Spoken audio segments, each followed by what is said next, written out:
au lieu, à la force. Ça peut être aussi dans l'œuvre de Marc Macari. Je m'exprime bien, je te dis, est-ce que toi, tu as quelque chose à en dire? Je sais que tu as regardé. Comme tu as le droit. J'ai peur que tu ne t'ennuies, parce que celui-ci. Je te l'avais dit. Non, non, moi j'ai lu, j'ai lu le livre de Marc-Léon Frédéric Continent, mais ça n'a pas de rapport. Enfin, à la fois je réfléchissais justement ce qu'on disait maintenant, c'est-à-dire que le rapport à l'enfance, il est quand même compris dans Picard 51. J'ai envie de lui dire qu'en fait, dans ce livre-là, c'est un grand romantique. Alors c'est un peu, sans doute inattendu, mais je pense que c'est un grand romantique. C'est ce qu'il y a dans la nouvelle avec ça. Ça a touché quelque chose de vrai. C'est qu'on voit que les gros mots. Ça. C'est-à-dire que les gros mots, c'est l'arbre qui cache un peu la forêt. Tout à l'heure, vous parliez de style.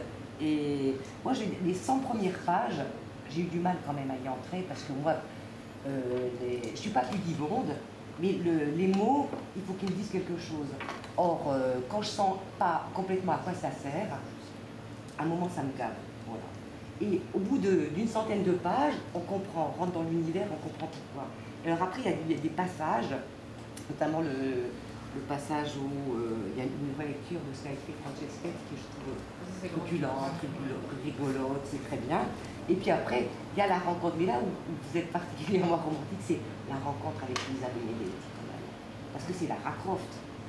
Ah mais c'est super ce passage. C'est Lara Croft.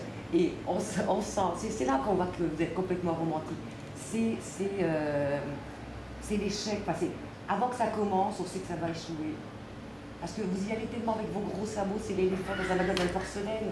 Et un petit peu. Le débiné, c'est le personnage. Hein. Voilà. Oui, c'est le personnage. C'est le personnage. Et voilà.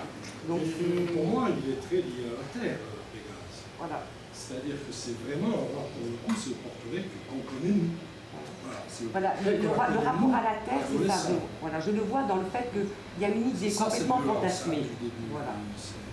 Moi, c'est un roman sur une violence qui a été vécue intensément, profondément. Moi, ce roman-là, je ne sais pas s'il est réussi, moi-même j'ai du mal à le relire parce qu'il est trop violent. Mais, par exemple, je sais que l'acteur qui l'a adapté pour le théâtre, Christian Roselyne, il est portoricain, et lui, spontanément, il a compris ce que c'était comme objet. C'est vraiment un truc générationnel, c'est vraiment un truc d'un lieu marqué. Après, j'espère que ça déborde, évidemment, mais lui, en tant que portoricain, il est vraiment... C'est un objet de désir qu'on n'atteint jamais. Voilà. Et ça, c'est constant dans le livre, en fait. Y compris vis-à-vis des femmes, y compris... Un certain désespoir. Un certain désespoir. Oui, c'est-à-dire que c'est une idée tellement fantastique, c'est une espèce de... Ouais, un idéal, c'est une espèce de retour à la pureté, mais qui est impossible. Enfin, je pense. Et du coup, c'est vrai que ça donne toute cette violence, tout ce rapport aux femmes qui est, bon... c'est vrai que de temps en temps, ça prend quand même à la gorge, quoi. Alors, je me dis... Ça arrête un peu quand même. Non, on bâche, hein. Elle est là pour 180 ans. Non, mais ça va. Voilà. Merci, Ivana. Quelqu'un a lu un livre dont il voudrait nous parler hein?